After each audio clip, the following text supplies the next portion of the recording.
Amigas, amigos de Mundo Ejecutivo, Smart Speakers y a Medir, bienvenidos nuevamente a una edición de 18 minutos, un programa de liderazgo, motivación, marketing, finanzas, todos los temas que sean relevantes en el momento para compartir con ustedes, ya cumpliendo 2 años de existencia.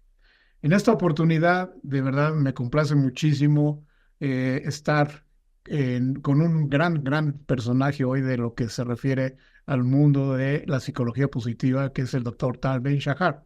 Antes de ello, les comento, mi compañero y amigo Francisco Rodríguez, CEO y fundador de Smart Speakers, pues se encuentra atendiendo algunos temas de eventos, como le corresponde, por supuesto, y no estará con nosotros en esta edición, pero con mucho gusto yo, Mauricio Reynoso, director general de Medir, conduciré la charla con el doctor Tal Ben-Shahar, una distinguida personalidad en el mundo, como les decía yo, de la psicología en general, pero muy particularmente en lo que hoy conocemos como psicología positiva, además de el mundo de la felicidad, las organizaciones, y para ello le hemos invitado para que nos explique y podamos conversar un poco más sobre el tema. Así que, sin más preámbulo, welcome, Dr. Tal Ben-Shahar, to 18 Minutes. How are you? Thank you. It's very good to be here. I'm doing well. Fantastic, Tal. So I will start by asking you if you could tell us more about positive psychology. What do you mean by, or what we in the business world should understand by positive psychology? You see, historically, the whole field of psychology essentially revolved around the negative. So let me give a few examples. If you go to a therapist, the first question that a therapist would ask you is, what's wrong? Why are you here? What do we need to fix?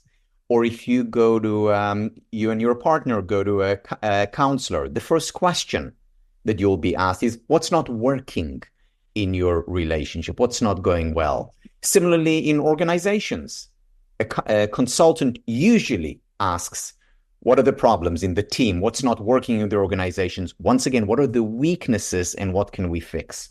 Positive psychology comes along, just over, 20 years ago, and says, let's change those questions. Instead of focusing on what is not working, let's focus on what is. So if a therapist, a positive psychologist, approaches me, she would ask, what's going well in your life? What's working? Or in a relationship, a couples counselor, what's going well in your relationship? You wouldn't be here if nothing was working. And similarly in the workplace, a consultant would begin by asking, what are the strengths of the organization? What's working in a team? And it turns out, interestingly, that when you start with what is working, you, first of all, improve a lot more, and you also end up fixing the problems. Now, this does not mean we need to ignore the problems, the weaknesses, what is not working. At the same time, what we need to do, positive psychology research argues, we need to start with what is going well and build on that. Understood perfectly. Once I am listening to you, I wonder if you will agree with the following. If I am working in my own personal development plan, would you recommend me to be aware about what my strengths are rather than my weaknesses and build my development plan based on my strengths and how can I leverage those strengths to be better, etc.? Yes. So first of all, this is a very important question to ask. And the short answer is yes. The longer answer is yes. And at the same time, do not ignore the weaknesses. Peter Drucker, as always, was ahead of his time when he said that we need to focus on our strengths and manage our weaknesses. So if I can give an actual example. So let's say, I've been working in a high-tech company, and because I do well in my work, I've been promoted and I become a manager.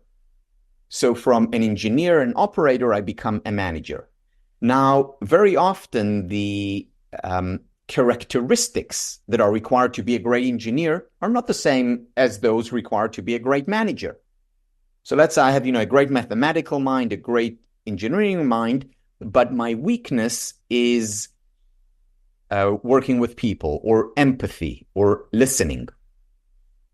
To become a better manager, what I need to do is focus on my strengths, which is the ability to do mathematics, the ability to solve problems, and I need to manage my weaknesses. I cannot ignore the fact that I need to listen a little bit better, or that I need to pay more attention to what people are doing or to their weaknesses and strengths. So manage my weaknesses and then focus on my strength, not give up on my abilities. Because what happens when I give up on my abilities and only focus on my weaknesses, my self-esteem, my self-confidence, and hence my ability to lead actually diminish. It's a little bit like, you look at a soccer player, and let's say that soccer player can kick the ball extremely well, but he's not very fast. Now, that soccer player, to become better, mustn't give up on kicking because he's already good at it. He must continue working and working very hard on kicking while attempting to become a little bit faster so that the weakness doesn't come in the way of expressing the strength. So going back to our manager, work on your empathy, work on your listening abilities, work on your interpersonal skills. Manage those, and at the same time, continue cultivating your strengths, what you're good at. Yeah, fantastic. And that's also caught my attention on a particular concept. As a result of something that I am doing and does not result as I expected, comes some frustration. I have heard and listened from some of your keynote conferences about resilience and anti-fragility. Mm-hmm. Once I am working on this and trying to do my best, etc., something happens and I don't achieve what I was looking for. But tell us something and let the audience to listen directly from you. Resilience, anti-fragility, what those powerful concepts means in the current situation because we are facing now a very adverse environment and challenging, etc. Yeah, I started talking about resilience and anti-fragility in particular as a result of COVID, when, the whole world was basically thrown into a crisis. So what is anti-fragility? Anti-fragility is what I've come to call a resilience 2.0. So let's begin with 1.0. Resilience 1.0, traditional resilience, essentially is a term taken from engineering. And it means that if you have certain material and you put pressure, stress on it, when you let go, it actually goes back to where it was before. So you take a ball, a rubber ball, you squish it. When you let go, if it's resilient, it simply goes back to where it was before. Or if you take that ball and you drop it, if it's resilient, it bounces back up to where it was before. That's why when we talk about resilient individuals, we say about them, they bounce back from hardship, back from difficulty, back from stress. Resilience 2.0 or anti-fragility takes this idea a step further. So you take certain material, you put pressure on it. If it's resilient, it goes back to where it was before. If it's anti-fragile, it actually grows bigger, stronger, better. Or a ball, you drop it. If it's resilient, it bounces back up. If it's anti-fragile, resilience 2.0, it bounces back higher. So as a result of the stress, as a result of the pressure, of the hardship and difficulty, it actually grows stronger. Now, if you think about it, there are anti-fragile systems all around us and within us. For example, our muscles. What do you do when you go to the gym? You lift weights, you stress those muscles. As a result of that stress, over time, our muscles actually grow stronger, bigger, healthier. Why? Because we were designed, created to be anti-fragile. Or there are people who, as a result of hardships and difficulties, actually grow stronger, better, healthier. I mean, think about personal experiences. Many of the experiences that have made you who you are today were not fun, easy experiences. They were stressful, hard, sometimes even traumatic experiences. So what the science of happiness does today, and its most important role in today's world, with the uncertainty, with the wars, with the economic situation, with the political conflicts that exist everywhere just about, the role of the science of happiness, of positive psychology today, is not just to make us more resilient. It's to actually help us become more anti-fragile. So that these difficulties and hardships, and whether we're talking about a 10-year-old kid in school or a 50-year-old employee in an organization, if we become more anti-fragile, we actually end up growing from these difficulties and hardships. Well, that's key, growing. You mentioned a word that is very popular now, especially among the human resources area, the human resources world, but also there are many leaders that are very curious and trying to understand exactly what this concept means in today's business world. Is happiness. Is happiness and be happy is not only related to going to a party or cutting a cake. No, no, no. Please help our audience and the leaders that are now watching us on YouTube. What really means happiness in the business environment, the impact that may have in terms of business results, and the role of the leader creating this environment of happiness in the organization. So, the way I define happiness and the way we define it in all our programs, whether it's in our certificate programs, whether it's in our master's degree program, or in our shorter programs, is that happiness is about whole person well-being. Meaning it's not just about emotions. It's about much more than that. Specifically, it includes 5 different elements. The first element is spiritual well-being. That is about a sense of meaning and purpose. That is about being mindful and being present. These are ways of increasing spiritual well-being. Second, it's about physical well-being. That's about the mind-body connection. It's about exercise. It's about nutrition. It's about rest and recovery. Then there is the intellectual well-being. Intellectual well-being is about curiosity. Interestingly, research came out recently showing that people who are curious, who ask questions, are not just happier. They're not just more successful at work. They also live longer. So, Maurizio, you know the saying, curiosity kills the cat? Well, Yes. for a human being, it's the opposite. Curiosity makes us live longer. So asking questions is very important. And, we're talking about in our organizations about lifelong learning.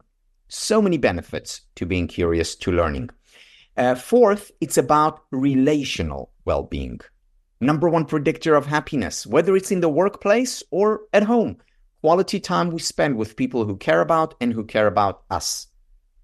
So kindness, that's another way of increasing relational well-being. And finally, we have emotional well-being. And that's about dealing with painful emotions, which are natural. It's emotions like sadness, envy, anxiety, natural human emotions, as well as cultivating pleasurable emotions like joy, like hope, like gratitude.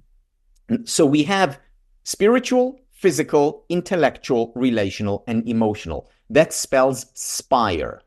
Okay. Spiritual, physical, intellectual, relational, and emotional. It turns out that every one of these elements, when a manager, a leader cultivates them in an organization, increases them by a little bit, we're talking 2 or 3%, what you find is that not only job satisfaction goes up, your employees also become more innovative, more creative. Teamwork improves significantly. Retention levels. We talk so much today about the great resignation, that so many people are leaving the workplace. Well, you increase levels of well-being, whether it's spiritual, physical, intellectual, relational, or emotional, by a little bit. People are more likely to stay in the workplace. Companies actually become more profitable, meaning happiness pays. It's a good investment for a company to put effort into increasing well-being. And again, not increasing well-being, my employees will smile more or laugh more. That's nice.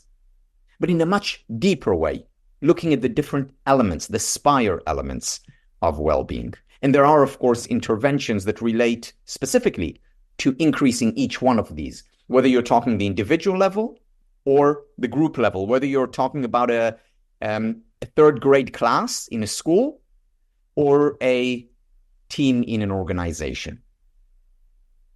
So this is music to my ears. But Let's say that I am in front of the C-suite or a leadership team.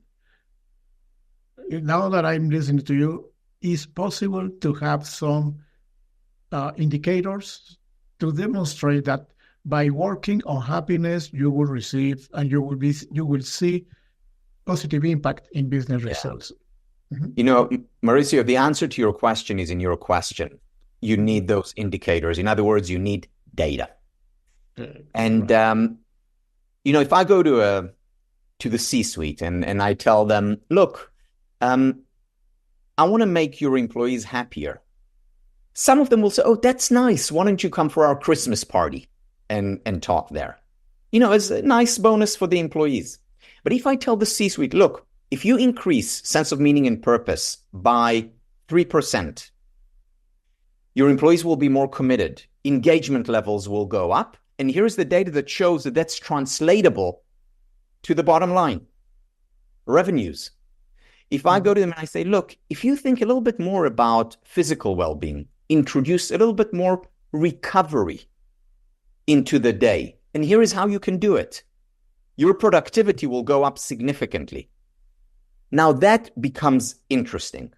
And then I'll be invited to more than just the, Christmas party. Then it will be something that the C-suite will look at as a good investment, which it is. The key, though, is, and I repeat it to my students all the time, connect it to data, to research, both data that shows them the research that has been done. And when you are in an organization, look at the results and measure them. That's great, because something that we are pursuing within Amadeus is every decision has to be supported by data. And this is exactly what you are now reinforcing. Yeah, it's critical because, right now it's very often being considered as, the soft skills. Mm-hmm. Well, soft skills are hard. And you need to look at hard data to verify that. Absolutely. I'm very sorry, Tal, that time is now over. But I really appreciate your willingness, and always you're very kind. You are very open to support the HR community in Mexico and business leaders that are attending this 18 minutes program. We really appreciate that, and looking forward to seeing you and having you again in one of our international conference in presence in Mexico City or any other city within Mexico. Thank you very much for your time, your ideas, and everything that you have already collaborated to be happier in our business, in our work. But thank you very much for that. Thank you, and thank you all for the precious work that you do day in and day out. Amigas, amigos, nos vemos la próxima edición. Un saludo también de mi amigo Francisco Rodríguez, CEO y fundador de Smart Speakers, co-conductor del programa. Se despide Mauricio Reynoso, Víctor Jan de Medir. Hasta la próxima. Muchas gracias.